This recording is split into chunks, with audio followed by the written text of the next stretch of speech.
Welcome to Shukla study point. आप सभी का स्वागत है आपके अपने यूट्यूब चैनल कुछ Shukla study important point. Question और लेकर आए हैं, इनको भी फटाफट प्रैक्टिस कर लेते हैं। समाजशास्त्र का जो 4 तारीख का पेपर होने वाला है, आप अगर इतना रिवीजन कर लेते हैं जितना मैं आपको बता रहा हूं, इसी में से गारंटी आपके एग्जाम में आने वाले हैं।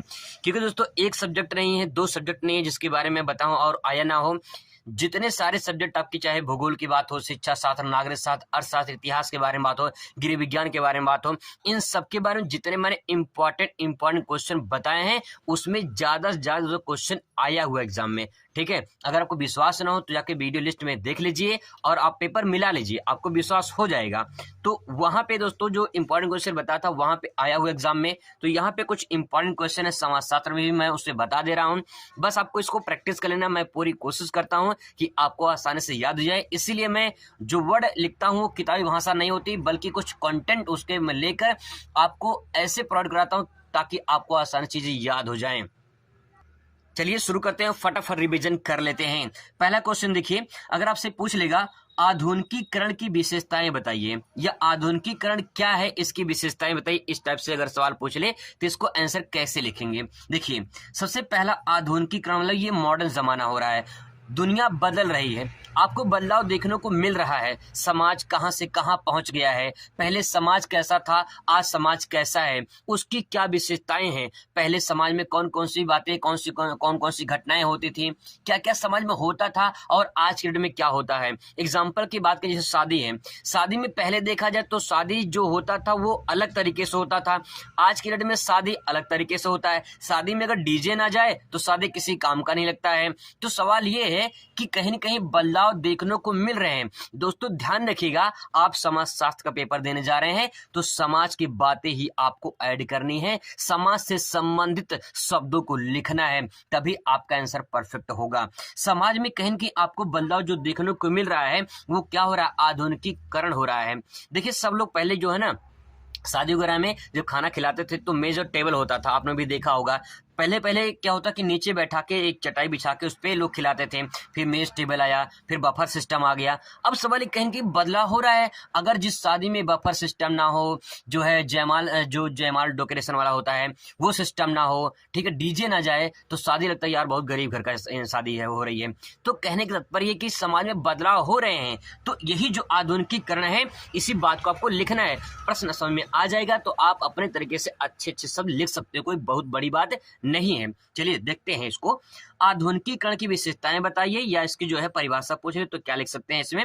आधुनिकीकरण या आधुनिक होने का तात्पर्य वैज्ञानिक पद्धति को अपनाना, मतलब ये कह सकते हैं जो वैज्ञानिक धीरे धीरे साइंस बढ़ रही है, टेक्नोलॉजी बढ़ रहा है, उसी को समाज अपना रहा है।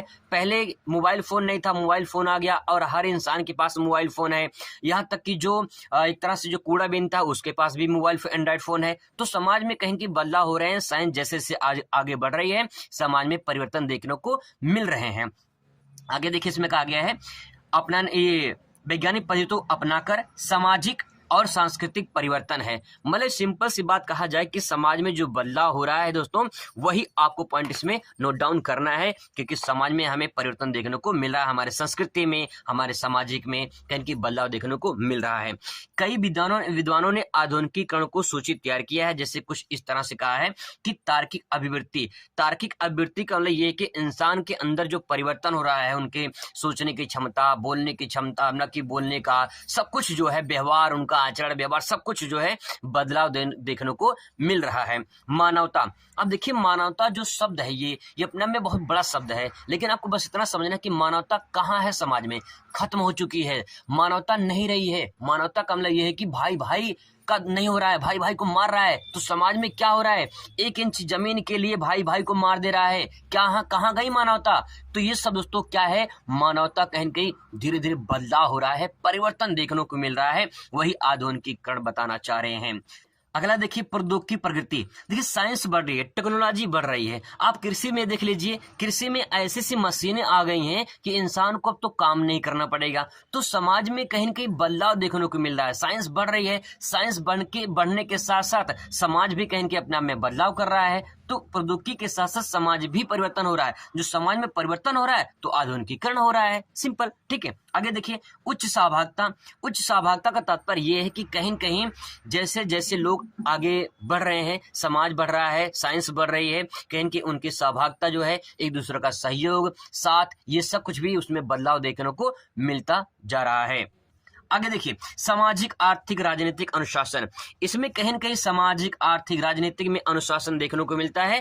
पहले अनुशासन जो था वो आज अनुशासन नहीं है। अनुशासन कभी कभी हीनता देखने को मिल जाती है, कहीं कि बदलाव देखने को मिल जाता है, चाहे वो सामाजिक क्षेत्र हो, चाहे आर्थिक क्षेत्र हो, चाहे राजनीतिक क्षेत्र हो।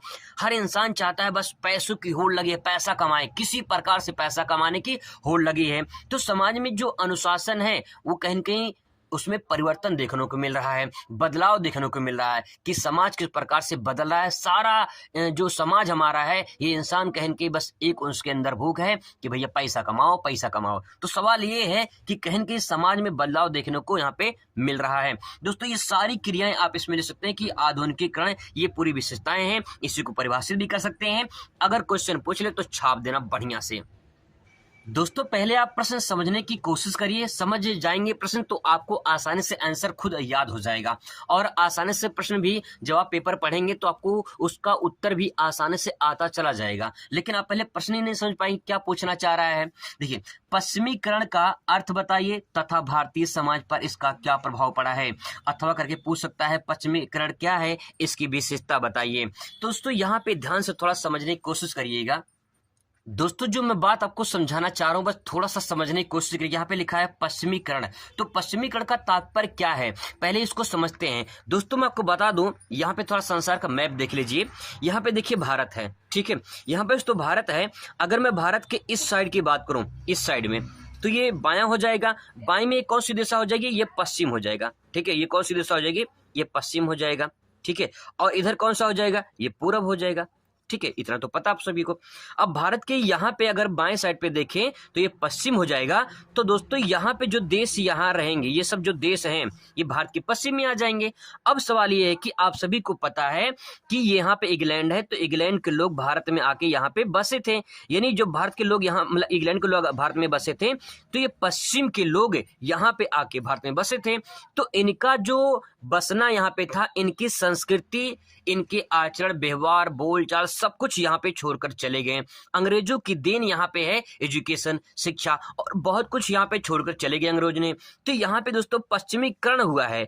अब सवाल ये कि यहाँ से बहुत सारे लोग इस देश में, यहाँ से भारत में आते हैं। तो सवाल ये है कि इनकी जो संस्कृति होती है, इनका जो भी राजनीतिक, आर्थिक, सामाजिक होता है, भारत में आते हैं, और भारत में यहाँ पे सब कुछ अपने संस्कृति छोड़कर चले जाते हैं। तो पश्चिमीकरण दोस्तों जो हो रहा है, वही कहना चाह रहे हैं कि पश्चिमीकरण की क्या तात्पर्य है, जो देश कहीं न कहीं आते हैं उनके पीछे क्या रीजन है। अब दोस्तों, एक बात और समझ लीजिए, आपको आसानी चीजें समझ में आ जाएंगी। जैसे मान लीजिए यहाँ पे देखिए, यहाँ पे दोस्तों ये है यूपी, ठीक है, और यहाँ पे ये सब गुजरात है, यहाँ मान लीजिए महाराष्ट्र है, ठीक है। अगर महाराष्ट्र के लोग यूपी में जाएंगे, ठीक है, मराठी लोग यहाँ पे जब यूपी में जाएंगे तो यहाँ की संस्कृति जो है यूपी में छोड़ कर आएंगे, और यूपी को लोग यहाँ पे आएंगे तो यहाँ के छोड़ कर आएंगे। जैसे कभी कभी होता है ना, यूपी बिहार के लोग जब जाते हैं, कभी कभी विवाद हो जाता है कि बिहारी लोग यहाँ पे जाते हैं या यूपी बिहार के लोग यहाँ महाराष्ट्र में जाते हैं। तो ये सवाल जो है, एक राज्य या एक देश जो दूसरे देश या दूसरे राज्य में जाता है तो वहाँ की संस्कृति लेकर आता है और अपनी संस्कृति छोड़ कर आता है। तो यहाँ पे सवाल ये है कि पश्चिमीकरण किस प्रकार से हुआ है, वही बात यहाँ पे समझाना चाह रहे हैं। चलिए इनकी परिभाषा देख लेते हैं। विश्व के पश्चिम देशों के प्रभाव के परिणाम स्वरूप अन्य देशों में परिवर्तनों की प्रक्रिया को पश्चिमीकरण नाम दिया गया है। वही मैंने आपको मानचित्र में बताया था कि जो विश्व के देश हैं, उन देशों के प्रभाव, जो देश है वो कहीं कहीं दूसरे देश में गए, वहां पे अपनी संस्कृति छोड़कर गए। जब संस्कृति छोड़कर गए वहां पे, तो उनके समाज में परिवर्तन देखने को मिला। जिसी को जो परिवर्तन हुआ, उसी परिवर्तन को पश्चिमीकरण का नाम दिया गया। पश्चिम मतलब वेस्टर्न साइड, पश्चिम का, और करण मतलब करना। तो पश्चिमी की जो क्रियाएं हैं, पश्चिम की जो संस्कृति है, उनके द्वारा उनके समाज में परिवर्तन देखने को मिला है, ठीक है। ये बात इसमें समझ सकते हैं आप। अब देखिए, वहां की संस्कृति, तकनीकी संस्थाएं, ज्ञान, व्यवसाय आदि के आधार पर परिवर्तन जो है, ये पश्चिमीकरण कहलाता है। बहुत ही सिंपल वर्ड में आप समझ सकते हैं। मैंने आपको पहले ही बता दिया कि पश्चिमीकरण क्या हुआ, जब लोग वहां पे आएंगे ठीक है। पश्चिम के लोग जब भारत में आएंगे तो वहाँ की संस्कृति लेकर आएंगे, वहाँ की तकनीकी, वहाँ की संस्थाएं, वहाँ का ज्ञान, वहाँ का व्यवसाय, ये सब कुछ जब लेकर आएंगे तो कहीं न कहीं जैसे अंग्रेजी है, अंग्रेजी किनकी देन है? भारत की देन नहीं है, अंग्रेजों की देन है। तो अंग्रेज जब यहाँ पे आए थे भारत में तो अपनी अंग्रेजी छोड़कर चले गए, तो क्या हुआ? समाज में परिवर्तन देखने को मिल गया, अंग्रेजी पढ़ना अनिवार्य हो गया। तो समझ लीजिए कहीं न कहीं बदलाव देखने को मिल रहा है। यही जो क्रिया है यही पश्चिमीकरण कहलाती है। आई होप दोस्तों आपको समझ में आया होगा। अब देख लीजिए पश्चिमीकरण के लक्षण या विशेषताएं बताइए। चाहे लक्षण पूछे चाहे विशेषताएं पूछे, बात देखिए क्या क्या विशेषताएं ले सकते हैं। जैसे भौतिकवाद। अब सवाल है भौतिकवाद क्या है? पश्चिम के लोग क्या मानते हैं? इसमें जो है अध्यात्मवाद को अधिक बल नहीं दिया गया है। अध्यात्मवाद का मतलब ये होता है कि इसमें जो है प्रकृति को ये सर्वश्रेष्ठ मानते हैं, और इसमें सबसे बड़ा अध्यात्म की जो है, अगर हम प्रकृति को मानते हैं तो प्रकृति पर निर्भर नहीं होना है। ये इसमें बातें कि अध्यात्म मतलब कि हम एक ऐसे बातों को समझे जो हम प्रकृति के ऊपर निर्भर नहीं हो सकते हैं। ठीक है, तो यहाँ पे पॉइंट लिख सकते हैं। नगरीकरण। देखिए नगरीकरण कहने की तात्पर्य यह है विकास का कारण जो है नगरों की संख्या में परिवर्तन है। और आपको सभी अच्छे से पता है कि यूरोप देश जो है उसमें ज्यादातर जो देश है वो विकसित की श्रेणी में आते हैं और उनमें कहीं की बदलाव देखने को मिलता है। विकास की श्रेणी में जब नगरों की संख्या बढ़ जाएगी, यानी गांव से जब नगर बनता चला जाएगा तो उसे कहेंगे नगरीकरण। दोस्तों ये क्वेश्चन लॉन्ग में पूछ सकता है, इसलिए कुछ पॉइंट मैंने नोट डाउन कर दिया है, बस आपको समझना है कि क्या क्या लिख सकते हैं। इसलिए मैंने आपको पहले ही बहुत अच्छे से समझाने की कोशिश किया है। अगर आपको समझ में आया होगा तो इन सारे पॉइंट में आप अच्छी सी चीजें लिख पाएंगे। देखिए औद्योगिकरण। औद्योगिकरण में क्या है? सिंपल सी बात यह है कि जब टेक्नोलॉजी बढ़ेगी, साइंस बढ़ेगा तो औद्योगिकरण का निर्माण होगा। जब दूसरे देश में होगा तो वहां के औद्योगिक की दूसरे देश में आएगी। ठीक है, जैसे मान लो कोई आविष्कार होता है, तो जब कोई आविष्कार होता है तो उस देश में होता है। भारत में आविष्कार तो बहुत कमी हुई है। तो जो आविष्कार हुआ है, जैसे मोबाइल फोन की बात करें, कंप्यूटर की बात करें और बहुत बड़ी मशीनों की बात करें, तो जो आविष्कार हुआ है वो आविष्कार किसी दूसरे देश में होता है, फिर इसके बाद दूसरे देश में जाता है, तो उसका भी कहीं न कहीं प्रभाव पड़ता है। ठीक है, तो औद्योगिकरण ये सबसे इंपॉर्टेंट हो जाएगा। अगले देखिए मौलिक अधिकार की मान्यता। मौलिक अधिकार जैसे भारत में है मौलिक अधिकार है, ठीक है, वैसे ही विदेशों के जो मौलिक अधिकार है वहां से लिए गए हैं, तो उनके आधार पे जनता को उनकी सहायता की जाती है, उनके मौलिक अधिकार जो कर्तव्य होते हैं उनको मिलता है। ठीक है, तो कहीं के मौलिक अधिकार जो वो लिए गए हैं दूसरे देशों से। शिक्षा का प्रसार। देखिए मैंने आपको बताया कि जो शिक्षा है, जो एजुकेशन है, ये अंग्रेजों की देन है। ठीक है, तो कहीं न कहीं शिक्षा प्रसार जो है उन्हीं का देन है। इसी धीरे धीरे साइंस मतलब कि जैसे जैसे समाज बढ़ता चला जा रहा है, शिक्षा का प्रसार होता चला जा रहा है। ठीक है, तो आप तीन तीन चार लाइन उसमें लिख देंगे तो ये लॉन्ग क्वेश्चन आराम से बन जाएगा। यातायात का साधन। देखिए यातायात का जो साधन है, ठीक है, ये कहीं न कहीं हमारे जो साधन है वो हमें देखने को मिले हैं विदेशों से और यहाँ पे आए हैं। फिर इसके बाद जो है हमें अपने समाज में या फिर जो है अपने जो है पूरे क्षेत्र में, देश में, प्रदेश में यातायात के साधन में परिवर्तन देखने को मिलता है। आगे देखिए विवाह संस्कार में सरलता। विवाह संस्कार में सरलता मतलब जैसे कि भारत में क्या है, भारत में क्या है, जाति बंधन है। तो जाति बंधन के आधार पे विवाह किसी जाति का दूसरे जाति से नहीं होता है। अगर कोई ए जाति का है तो अपनी ए जाति में ही करेगा। अगर ये गलती से बी जाति में कर लिया तो समाज स्वीकार नहीं करती है, समाज इसे दरकिनार कर देगा, समाज इसे बाहर कर देगा कि भैया हमसे मतलब नहीं, क्योंकि तुम्हारी जाति, ये तुमने अलग जाति में शादी कर लिया है। समाज में चाहता है कि समाज जो उनकी जाति है वो अपनी जाति में ही शादी करें। अगर कोई अलग जाति में शादी करता है तो समाज स्वीकार नहीं करता है। लेकिन यहाँ पे जो पश्चिम साइड में है, यहाँ पे विवाह जो है वहाँ पे जाति बंधन है नहीं, तो विवाह करने में सरलता होती है। तो उसी का बढ़ावा देकर भारत में भी कहीं कहीं देखने को मिलता है। जैसे आपने बड़े बड़े हीरो हीरोइन को देखा होगा, वो अपने जो है शादी करते हैं किसी दूसरे धर्म में, किसी दूसरे जाति से कर लेते हैं, कोई दिक्कत नहीं है, क्योंकि उनसे जो है आसानी हो जाती है। ठीक है, आगे देखिए स्त्रियों और पुरुषों के समान अधिकार। देखिए पश्चिम साइड में क्या होता है, स्त्री और पुरुष दोनों समान है, दोनों को रोजगार अच्छे से मिलता है, दोनों को व्यवसाय अच्छे से मिलता है और दोनों में कोई मतभेद नहीं होता है, समान अधिकार दिया जाता है। लेकिन भारत में अभी कहीं कहीं समस्याएं हैं, महिला पुरुष में कहीं कहीं समस्याएं हैं, क्योंकि लिंगानुपात देखा जाए तो भारत में बहुत ज्यादा कम है। ठीक है, जैसे हरियाणा में बहुत ज्यादा कम है। देखिए अगला पॉइंट कर्म की प्रधानता। देखिए कर्म करेंगे तभी प्रधानता यहाँ पे उसके, कर्म नहीं, आप काम करिए, आप काम करेंगे तो आपकी प्रगति होगी, आपका विकास होगा, तो कर्म को प्रधानता दिया गया है। ठीक है, भारत में क्या होता है, लोग अपने कर्म पे प्रधानता मतलब कर्म नहीं करना चाहते हैं, अपने लक, भाग, नसीब, किस्मत पर जो है अपनाते हैं कि मेरा लक खराब है, मेरा भाग्य खराब है, मेरा नसीब खराब है। भैया पहले कर्म करो ना, जब कर्म करोगे तो लक, भाग, नसीब, किस्मत सब कुछ खुलता चला जाएगा। ठीक है, आगे देखिए वैज्ञानिक पद्धति। वैज्ञानिक पद्धति का तात्पर्य है कि इसे हम अंधविश्वास का अभाव मान सकते हैं। वेस्टर्न साइड है, यहाँ पे अंधविश्वास बहुत कम होता है, मतलब कि वहाँ पे लोग झाड़ फूक ये सब जो है ये सब बहुत कम करते हैं। भारत में बहुत ज्यादा होता है, तो वैज्ञानिक पद्धति को अपनाते हैं, वहाँ पे साइंस को अपनाते हैं, अंधविश्वास को नहीं अपनाते हैं। लेकिन भारत में अंधविश्वास को अपनाते हैं, लेकिन उसको देख कर कहें कि परिवर्तन हो रहा है। तो दोस्तों ये सारे पॉइंट आप इसमें ऐड कर सकते हैं, और ये हेडिंग अगर आप लिख देंगे तो इसके अंतर्गत जो भी कुछ लिखेंगे वो सबसे परफेक्ट आंसर आपका बन जाएगा। अगला प्रश्न देखिए, संस्कृतिकरण आप क्या समझते हैं? आलोचनात्मक व्याख्या कीजिए, या संस्कृति क्या है, इसकी अवधारणा किसने दी है? इस प्रकार से क्वेश्चन पूछेगा। तो दोस्तों मैंने आपको बताया था संस्कृति का मतलब जो उनकी कल्चर है, जो उसकी संस्कृति है, उसमें क्या क्या बदलाव, क्या क्या परिवर्तन देखने को मिलता है, समाज में क्या क्या बदलाव है संस्कृति को लेकर, उसके बारे में आपसे यहाँ पे आपको पूछा गया है, उसके बारे में आपको लिखना है। पहला पॉइंट लिख सकते हैं, यहाँ पे क्या लिखेंगे इसमें, संस्कृतिकरण शब्द के साथ भारत के सुप्रसिद्ध समाजशास्त्री एन श्रीनिवास का है। तो यहाँ पे ध्यान रखिएगा, इनकी अवधारणा किसने दी है संस्कृतिकरण की? एन श्रीनिवास ने दिया है, ये ध्यान रखिएगा, अगला से क्वेश्चन पूछ सकता है।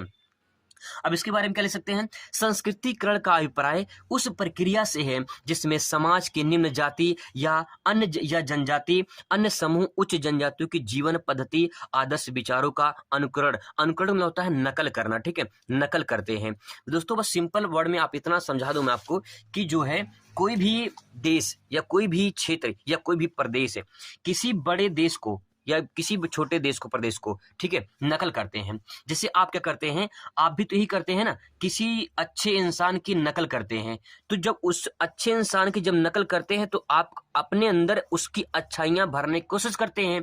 तो अपने अंदर जब उसकी अच्छाइयां भरने की कोशिश करेंगे तो आप में बदलाव होगा, बिल्कुल बदलाव होगा। अगर कोई इंसान अच्छा है, ठीक है, कोई इंसान अच्छा है, तो उसकी बोलचाल, उसकी आचरण, उसके व्यवहार, उसका सब कुछ जब आप ग्रहण कर लेंगे तो आप में परिवर्तन होगा, बिल्कुल परिवर्तन होगा। जो परिवर्तन होगा वही संस्कृतिकरण है, इतना बस समझिए, ठीक है। तो यहाँ पे बात वही कही जा रही है कि संस्कृतिकरण जो अभिप्राय है वो समाज में निम्न जाति होते हैं, ये हमेशा, चाहे निम्न जाति की बात करें, चाहे जनजाति की बात करें, चाहे कोई अन्य समूह हो, ये उच्च जातियों का जीवन के जो होती हैं उनके आदर्श जो विचार होते हैं इनका अनुकरण करते हैं, इनका नकल करते हैं। बात समझ में, यही संस्कृतिकरण है। यानी कहने का तात्पर्य यह है कि जब कोई क्षेत्र, जब कोई प्रदेश, जब कोई देश या कोई व्यक्ति, कोई समूह या कोई भी हो, अगर किसी से नकल करके अपने अंदर कुछ परिवर्तन करता है, बोलचाल, आचरण, व्यवहार, गुण, सब कुछ परिवर्तन करता है, तो उसी क्रिया को संस्कृतिकरण कहा जाता है।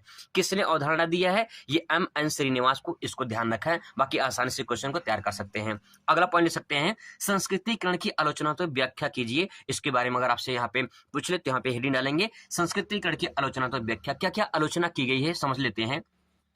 देखिए पहला पॉइंट लिख सकते हैं, संस्कृतिकरण एक जटिल शब्द है। पहला पॉइंट तो ये, संस्कृति जो करण है इतने आसानी से उसको हम परिभाषित नहीं कर सकते हैं, तो एक जटिल शब्द है।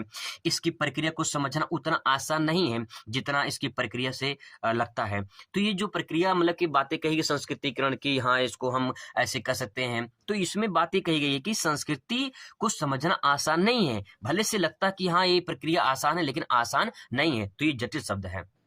दूसरा पॉइंट दोस्तों से मिल सकते हैं, सभी स्थानों पर एक निम्न जाति ही उच्च जाति की रीति रिवाजों का अनुकरण नहीं करते हैं। ऐसा नहीं है कि निम्न जाति ही, जो निम्न जाति के लोग हैं ये हमेशा उच्च जाति का ही नकल करते हैं, ऐसा नहीं है। कभी कभी उच्च जाति भी निम्न जाति का नकल कर लेते हैं। तो अनुकरण मतलब होता है नकल करना, ठीक है। तो यहाँ पे ये पॉइंट जो है यहाँ पे कहने की आलोचनात्मक व्याख्या में अंतर्गत आ जाएगा। अगर आप पढ़ ले सकते हैं इसमें, संस्कृतिकरण में परिवर्तन इतना आसान नहीं होता है। देखिए संस्कृतिकरण में जो इसके कारण जो परिवर्तन होता है समाज में, उतना आसान नहीं कि हाँ संस्कृतिकरण से जो है किसी का कोई देख लिया, नकल कर लिया तो उससे परिवर्तन हो जाएगा, ये कहा जा नहीं सकता है पूरी तरह से, ठीक है।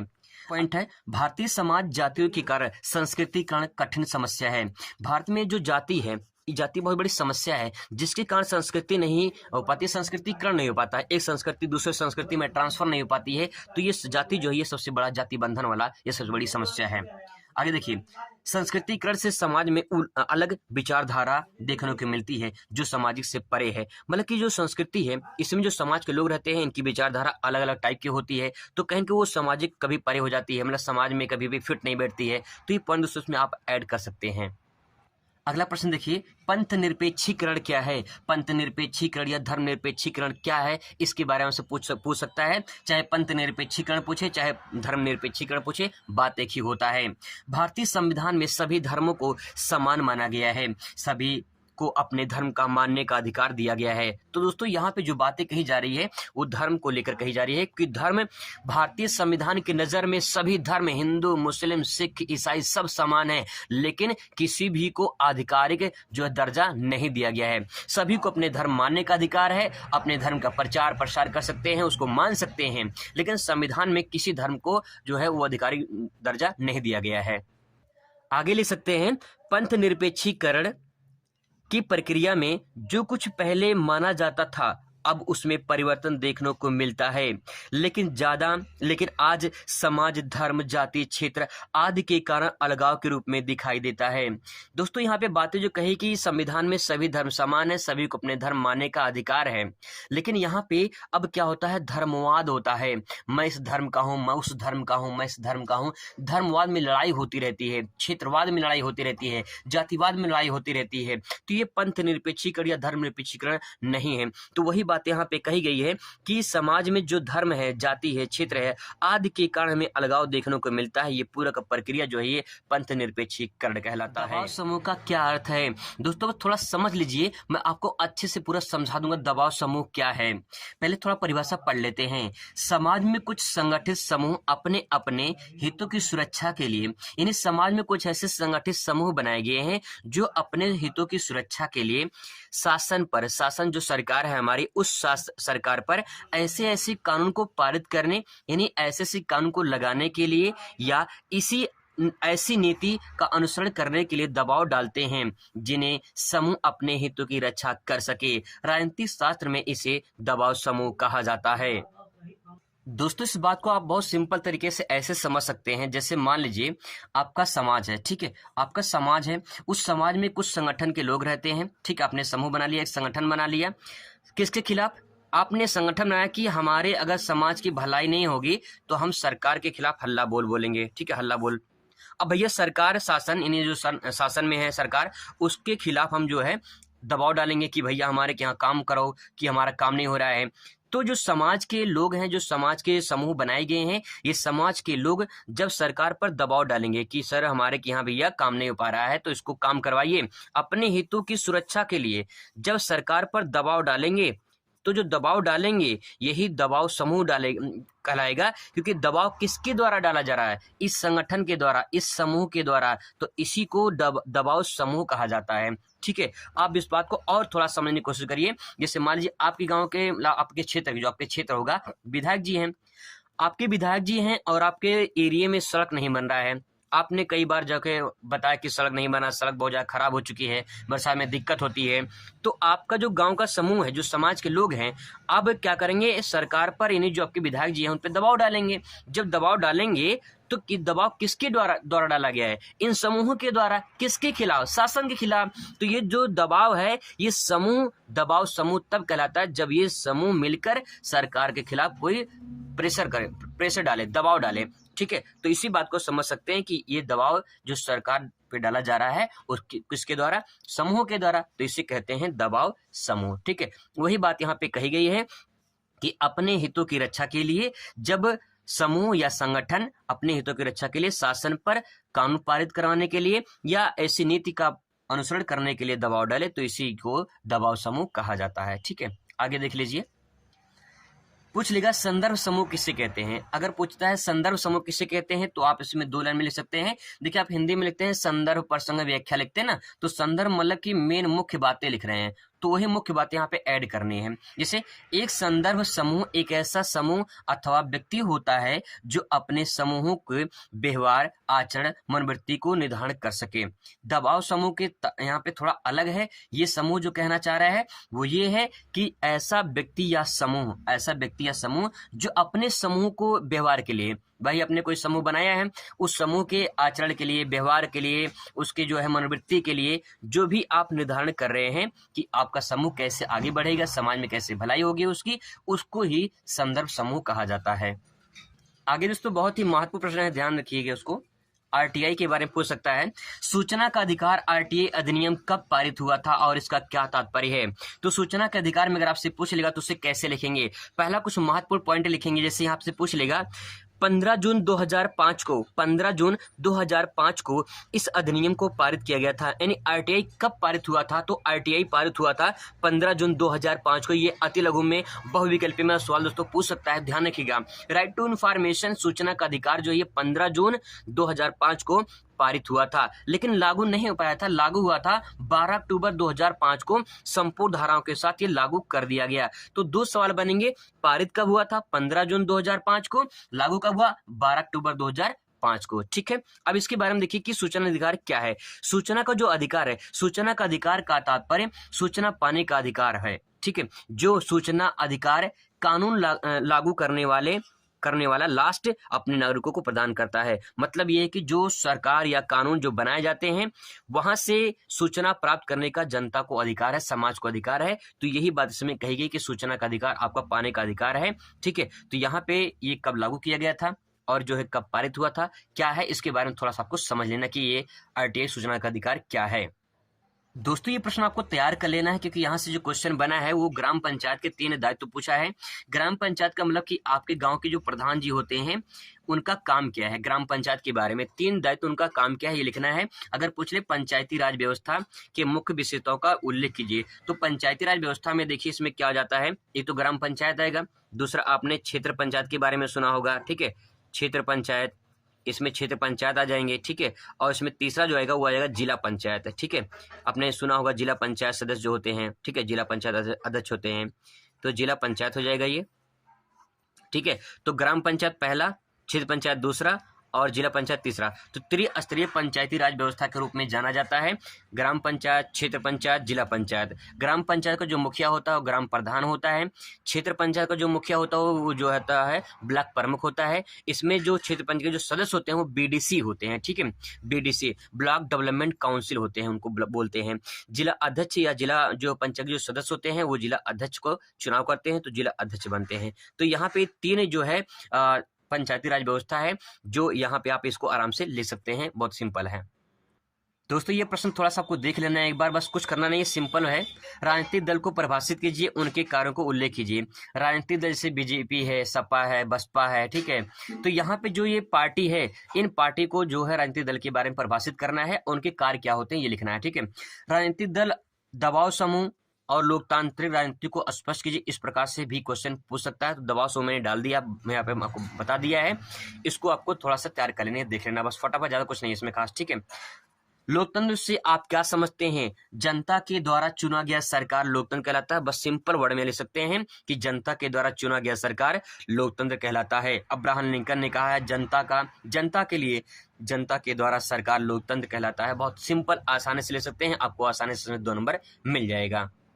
अब दोस्तों कुछ प्रश्न को और देख लेते हैं, इसी में आपका जो है लॉन्ग क्वेश्चन भी कवर कर लेंगे। ठीक है, देखिए पहला प्रश्न यहाँ पे देखिए, नगरीय समाज की 3 विशेषताएं लिखिए। अगर नगरीय समाज की 3 विशेषताएं लिखता है तो आप क्या लिखेंगे? देखिए नगर समाज में मतलब नगर में यानी शहर में कैसे समाज के लोग रहते हैं, उनकी क्या क्या विशेषताएं ये आपसे पूछा जा रहा है। अगर यहाँ पे ग्रामीण समाज के बारे में पूछ ले तो ग्रामीण समाज में कौन कैसे लोग रहते हैं, समाज के लोग, आप उसको लिख पाएंगे।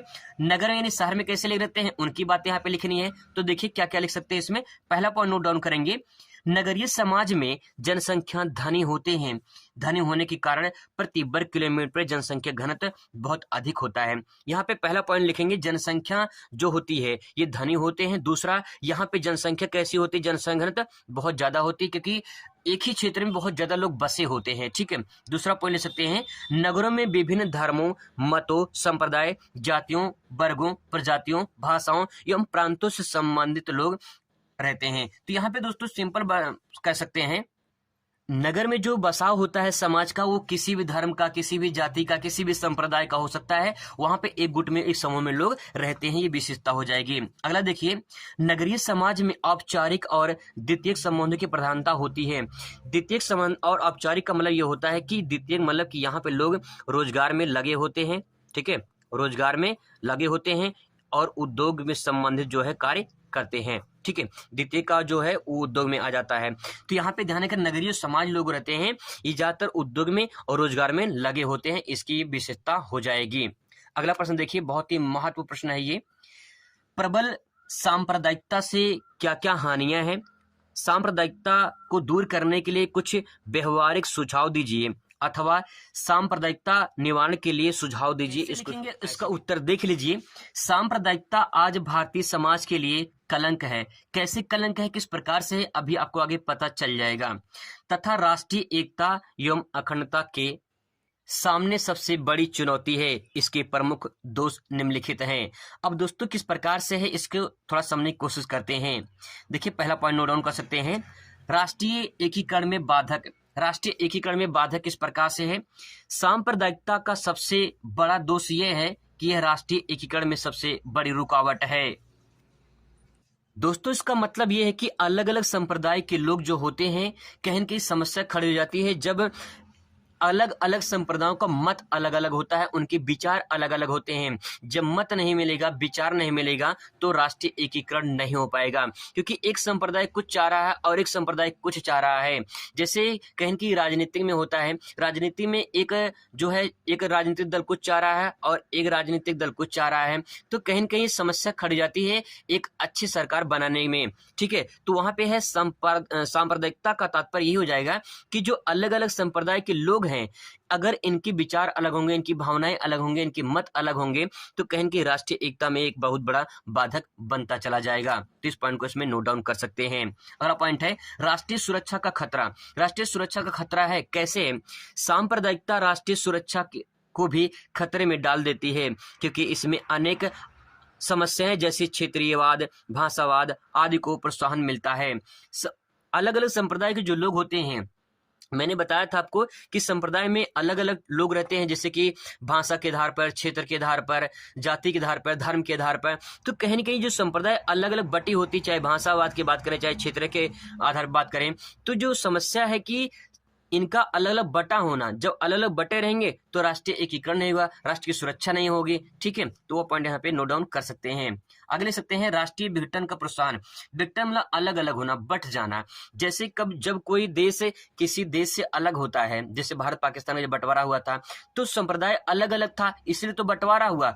भाई हिंदू कुछ चाह रहे थे, मुस्लिम कुछ चाह रहे थे, तो समस्या हो गई कि इनका जो है कहीं के विघटन का कारण बन जाता है। इसी विघटन मतलब अलग होना। ठीक है, तो सांप्रदायिकता जो होती है ये विघटन का कारण बन सकता है। दोस्तों ये लॉन्ग क्वेश्चन है, इसलिए थोड़ा ध्यान रखिएगा, समझने की कोशिश करिएगा। मैं आपको पूरी कोशिश करूंगा कि आपको समझ में आ जाए आसानी से। सामाजिक विघटन। सांप्रदायिकता का एक अन्य जो है स्वाभाविक दोष सामाजिक विघटन है, क्योंकि सांप्रदायिकता के अनेक समस्याएं हैं, जैसे अपराध, डकैती, दंगे, आपसी झगड़े, आगजनी, लूटमार आदि प्रोत्साहन मिलता है और सामान्य सामाजिक व्यवस्था को ठप हो जाती है। तो ये भी इसमें कारण बन जाएगा, इसको भी आपको ध्यान में रखना है। राजनीतिक विघटन। राजनीतिक विघटन किस प्रकार से? सांप्रदायिकता के कारण राजनीतिक विघटन की स्थिति पैदा हो जाती है, क्योंकि इसके परिणाम स्वरूप राजनीतिक अस्थिरता बढ़ती है और प्रशासनिक अवस्था एक प्रकार से ठप हो जाती है। तो यहाँ पे दोस्तों बस आपको इतना समझना है कि जो सांप्रदायिकता है, अलग अलग संप्रदाय के लोग किस प्रकार से अलग अलग बटे होते हैं, तो उनके कारण कौन कौन से बदलाव देखने को मिलते हैं, कहाँ कहाँ विखंडन होता है, ये सामाजिक है, अराजनीतिक है, आर्थिक है, सांस्कृतिक है, जिसमें पॉइंट आप नोट कर सकते हैं। आगे देख लीजिए यहाँ पे आर्थिक विघटन। ठीक है, अब आर्थिक विघटन में क्या लिख सकते हैं? सांप्रदायिकता से राष्ट्रीय संपत्ति, व्यक्तिगत संपत्ति व जान माल की हानि नहीं होती है, अपितु जमाखोर राष्ट्रीय विरोधी तत्व भी पूरा लाभ उठाते हैं और देश के आर्थिक विघटन के कारण जो है ये खड़ा कर देते हैं। मतलब ये होती है कि यहाँ पे व्यक्तिगत संपत्ति, जानमाल की हानि नहीं होती है, लेकिन जो जमाखोर होते हैं, जो राष्ट्रीय विरोधी तत्व होते हैं, ये कहीं न कहीं आर्थिक विघटन को कारण बन जाते हैं। ठीक है, आगे देखिए पारिवारिक विघटन। राष्ट्रीय विघटन, सामाजिक विघटन, राजनीतिक विघटन, आर्थिक विघटन, अंतिम परिणाम पारिवारिक विघटन है, क्योंकि परिवार में भी अलग अलग टाइप से जो है विघटन खड़ी हो जाती है। अगला लिख सकते हैं इसमें सांप्रदायिकता को दूर करने के उपाय क्या क्या हैं। तो पहला पॉइंट लिख सकते हैं सभी त्योहारों को राष्ट्रीय स्तर पर मनाने का प्रयास करना चाहिए। तभी जो है जब सभी त्योहार मनाए जाएंगे तो सभी संप्रदाय के राष्ट्रीय त्योहार के रूप में सामने आएंगे, तो सभी धर्म के लोग मनाएंगे, सभी संप्रदाय के लोग मनाएंगे, तो उनको कोई दिक्कत समस्या नहीं होगी। आगे लिख सकते हैं दूसरा पॉइंट धर्मनिरपेक्षता। को बढ़ावा दिया जाना चाहिए। धर्मनिरपेक्षता का मैंने बता दिया कि सभी धर्म समान रूप से हैं, सभी धर्म मिलकर अगर आपस में अपने संस्कृति को अगर समाज में कहीं न कहीं दिखाते हैं तो सभी लोग अपने आप को संप्रदाय में बढ़ा सकते हैं। ठीक है, आगे लिख सकते हैं, भाषा के संबंध में एक स्पष्ट व सर्वमान्य राष्ट्र नीति अपनाई जानी चाहिए। मतलब भाषा के संबंध में, जैसे भाषा के आधार पे अलग अलग भारत में अलग अलग क्षेत्रों में भाषा बोली जाती है। महाराष्ट्र में मराठी बोली जाती है, ठीक है, कर्नाटक में जो है कन्नड़ बोली जाती है, तमिलनाडु में जो है तमिल बोली जाती है, आंध्र प्रदेश में तेलुगु बोली जाती है, उड़ीसा में उड़िया बोली जाती है, पंजाब में पंजाबी बोली जाती है, ठीक है, बिहार में भोजपुरी बोली जाती है। तो ये सब जो भाषाएं अलग अलग बटी हुई हैं, इसका भी कहीं न कहीं एक जो है सम्मान नीति अपनाई जानी चाहिए कि ताकि भाई आप जो है एक भाषा से संबंधित रखें। आगे लिख सकते हैं, शिक्षा के माध्यम से धार्मिक कट्टरवाद को दोषों को दूर किया जा सकता है, लौकिक दृष्टिकोण को बढ़ावा दिया जा सकता है। यानी शिक्षा का प्रसार किया जाए। जब प्रचार होगा तो कहीं न कहीं ये जो संप्रदायवाद है ये कहीं न कहीं खत्म हो सकता है और अलग अलग जो संप्रदाय बटी हुई है वो एकता में बढ़ सकते हैं, मतलब एकता रख सकते हैं और कहीं न कहीं देश का राष्ट्रीयकरण भी हो सकता है। तो दोस्तों ये पॉइंट इसमें आप नोट डाउन कर सकते हैं। अगला प्रश्न देखिए, एक पद्धति के रूप में साक्षात्कार से क्या आशा है। दोस्तों आपने वाइवा दिया होगा, इंटरव्यू मतलब आपने वाइवा दिया होगा, तो जो आपने वाइवा दिया होगा तो आपका टीचर वाइवा ले रहा होगा और आप वाइवा दे रहे होंगे, तो यही क्या है, साक्षात्कार है, ये इंटरव्यू है। अब देखिए समाज में कैसे इसको स्थापित करेंगे।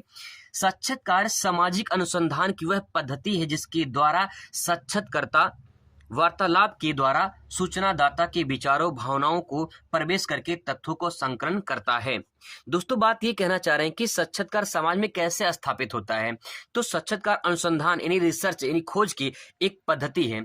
अगर मान लीजिए आपके समाज में, आपके गांव में कुछ सर्वे करने आता है, ठीक है, और पूछता कि भैया आपके समाज में कितने जाति के लोग रहते हैं, कितने धर्म के लोग रहते हैं, कितने पढ़े लिखे हैं, कितने अनपढ़ हैं, कितने बड़े हैं, मतलब बुजुर्ग हैं, कितने कितने बच्चे हैं, कितने महिलाएं हैं, कितने पुरुष हैं, क्या पूरा जो सिचुएशन जो आंकड़ा उसके पास आएगा ये कैसे आएगा, साक्षात्कार से आएगा ना, इंटरव्यू से आएगा, वाइवा से आएगा। तो ये अनुसंधान मतलब रिसर्च की एक पद्धति है साक्षात्कार, जिसके माध्यम से हमें ये सूचना मिलता है उनके आचार विचार भावनाओं के कि समाज में कहाँ कहाँ समाज स्थापित है, किस प्रकार से है, वहां पे सामाजिक दशाएं क्या हैं, ये सब पूरी जानकारी हमें वाइवा से इन्हीं साक्षात्कार से मिलती है। आगे दो लाइन ले सकते हैं इसमें, साक्षात्कारता सूचनादाता के बीच आमने सामने की मीटिंग है। इसके माध्यम से सूचनादाता को निहित व्यक्तिगत सूचनाओं को भी प्राप्त किया जा सकता है। तो वही बताया मैंने कि आपने वाइवा दिया है, बस आप वाइवा दिए हैं, टीचर आपसे क्वेश्चन पूछ रहा था, आप क्वेश्चन का आंसर दे रहे थे, तो जो आदान प्रदान हो रहा था यही इंटरव्यू है, यही साक्षात्कार है। ठीक है, आगे देखिए, सामाजिक सर्वेक्षण के दो प्रमुख गुण बताइए। सामाजिक सर्वेक्षण के दो गुण कौन कौन से हैं, यहाँ पे इसका आंसर आपको लिखना पड़ेगा। ऐसे लिख सकते हैं, कैसे, जैसे देखिए सामाजिक सर्वेक्षण मतलब ये होता है जब कोई व्यक्ति कोई जानकारी प्राप्त करने आता है तो पूछता है वहां पे आपसे कि समाज में जो है कितने धर्म के लोग, कितने जाति के लोग, कितने पढ़े लिखे, कितने जो है अनपढ़ है, ये सब है। ठीक है, तो सामाजिक सर्वेक्षण होता है आपके जो है समाज में जाकर लोग जानकारी प्राप्त करते हैं, तो इसमें दो गुण आप ले सकते हैं। ठीक है, आगे देखिए, अवलोकन के दो प्रमुख विशेषताएं बताइए। देखिए सामाजिक सर्वेक्षण और अवलोकन, अवलोकन मतलब ऑब्जर्वेशन करना, देखना, समझना। समाज में आप जाइए, आप जब समाज में जाएंगे तो आपको समाज के अलग अलग समाज में जाइए, अलग अलग जगह जाइए, तो आपको एक जगह पे दूसरे जगह पे जब अवलोकन करेंगे, देखेंगे जाके, तो वहां पे समाज में परिवर्तन देखने को मिलेगा। एक स्थान पे समाज कुछ रहेगा, एक स्थान पे समाज कुछ रहेगा, वहाँ की संस्कारिक जो है अलग कुछ रहेंगे, वहाँ के बोल चाल भाषा, वहाँ की संस्कृति अलग रहेगी। तो दोस्तों इसका तात्पर्य ये है कि जो समाज में हमें देखने में यानी अवलोकन करने में जो हमें जानकारी प्राप्त होती है वो है अवलोकन। ठीक है, तो उसकी दो विशेषता आपको लिख सकते हैं यहाँ पे। ठीक है, आगे देखिए, सामाजिक सर्वेक्षण किसे कहते हैं, इसके प्रमुख दोष बताइए। वही पॉइंट मैंने यहाँ पे लिख दिया है, लेकिन इस क्वेश्चन का आंसर हम लोग लॉन्ग क्वेश्चन में लिखेंगे। अगर ये क्वेश्चन पूछेगा तो कैसे इसको ऐड करेंगे। देखिए, सामाजिक सर्वेक्षण आज के वैज्ञानिक युग की एक प्रमुख विशेषता है। ठीक है, यह वैज्ञानिक अध्ययन है। आगे देखिए क्या है दोस्तों, महत्वपूर्ण प्रश्न है इसलिए थोड़ा नोट डाउन करेंगे, इसको समझने की कोशिश करेंगे, ये क्वेश्चन लॉन्ग है। ठीक है, आगे देखिए, प्रमुख पद्धति है जिसके द्वारा सामाजिक जीवन, सामाजिक संबंधों अथवा सामाजिक दशाओं की बड़ी सावधानी पूर्वक जांच पड़ताल की जाती है। सामाजिक प्रशिक्षण में दोस्तों ये हो जाता है कि समाज में किस प्रकार से प्रशिक्षण किया जाए, किस प्रकार से ट्रेनिंग किया जाए कि ताकि जो है हमें वहां से जानकारी मिल जाए। ठीक है, और सामाजिक सर्वेक्षण में यही हम जानकारी प्राप्त करते हैं। सामाजिक सर्वेक्षण की संकल्पना को निम्नलिखित विशेषताओं के रूप में स्पष्ट किया गया है। पहला पॉइंट, निश्चित पद्धति। निश्चित पद्धति का तात्पर्य क्या है, देखिए, सामाजिक सर्वेक्षण सामाजिक जीवन एवं सामाजिक समस्याओं के अध्ययन की एक निश्चित पद्धति है। यानी जब आप समय में जाएंगे, सर्वेक्षण करने जाएंगे, ठीक है, सर्वे करने जाएंगे, तो समाज में जीवन कैसा है, वहां का जीवन कैसी है, वहां की क्या क्या समस्याएं हैं, ये आपको जानकारी प्राप्त होगा। भाई अगर कोई राजनेता या कोई भी अगर समाज में जाता है तो वहां पे पूछता है कि आपके यहाँ नाले नहीं बनी है, आपका रोड नहीं बना है, आपके यहाँ जो है कॉलोनी नहीं मिली है, आपकी जो है समाज की स्थिति कैसी है, वहां पे जब जानकारी लेगा किसके आधार पे, सर्वे के आधार पे, तो जब सर्वे के आधार पे जानकारी प्राप्त करेगा तो उसी को सामाजिक सर्वेक्षण कहेंगे। सामाजिक क्यों कहेंगे? क्योंकि कहाँ हो रहा है, समाज में हो रहा है, और क्या हो रहा है, सर्वे हो रहा है। तो ये सर्वे हो रहा है समाज में, तो उसे क्या कहेंगे, सामाजिक सर्वेक्षण ही नहीं कहेंगे। तो सिंपल है, ठीक है। आगे देखिए, वैज्ञानिक पद्धति का प्रयोग। वैज्ञानिक पद्धति का प्रयोग तात्पर्य यह है कि सामाजिक सर्वेक्षण के अंतर्गत वैज्ञानिक पद्धति का प्रयोग किया जाता है जिससे अध्ययन वस्तु के संबंध में किसी प्रकार की पक्षपात की संभावना नहीं करती है। मतलब कि जो सामाजिक अध्ययन होता है इसमें कोई भी संबंध में कोई पक्षपात नहीं है, बिल्कुल सही तरीके से सर्वेक्षण किया जा सकता है। आगे लिख सकते हैं सामाजिक पक्षों का अध्यापन, ठीक है, यह अध्ययन। अब देखिए सामाजिक पक्षों का अध्ययन कैसे करेंगे। सामाजिक सर्वेक्षण के अंतर्गत समानता किसी समुदाय की संरचना, उसमें रहने वाले व्यक्तियों के जीवन दशाओं तथा उनकी क्रियाओं के सामाजिक पक्षों का अध्ययन किया जाता है। कई बार उसमें आर्थिक सांस्कृतिक पक्षों को भी सम्मिलित किया जाता है। यानी सिंपल वर्ड में कहा जाए, पूरा मिला के दोस्तों कहा जाए कि सामाजिक पक्ष का मतलब यह है कि जब हम समाज में सर्वेक्षण करने जाएंगे तो वहां पे उनकी जीवन की दशाएं कैसी हैं, सामाजिक पक्षों के सब कुछ बारे में को वहां पे जानकारी प्राप्त होगा। आप अपने गांव में जाइए, सर्वे करिए, पता करिए कि आपके गांव की जीवन शैली कैसी है, और आपको अच्छे से पता भी होगा कि किस प्रकार से आपके गांव के समाज की जीवन शैली है। तो वही पॉइंट आप पे नोट कर सकते हैं, ठीक है, बहुत ही सिंपल वर्ड में ले सकते हैं। आगे देखिए, निश्चित भौगोलिक क्षेत्र। सामाजिक सर्वेक्षण का संबंध निश्चित भौगोलिक क्षेत्र तक ही सीमित होता है।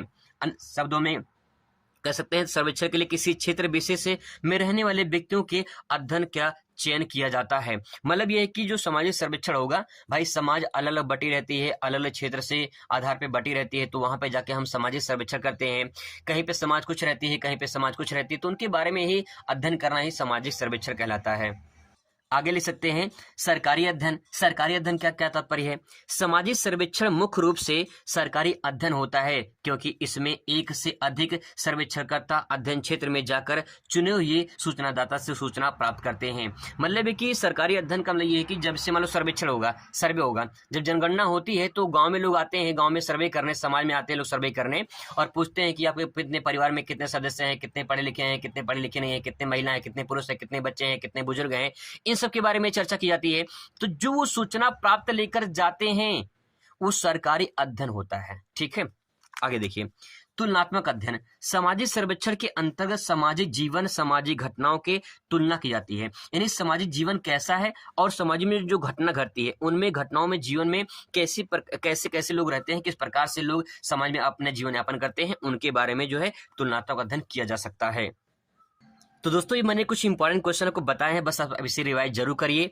आगे मिलते हैं दूसरे वीडियो में, तब तक इसे रिवाइज करिए। मैं शाम तक आपको प्रोवाइड जरूर करा दूंगा, कोई वेरी इंपॉर्टेंट क्वेश्चन करा दूंगा, ठीक है। Thanks for watching.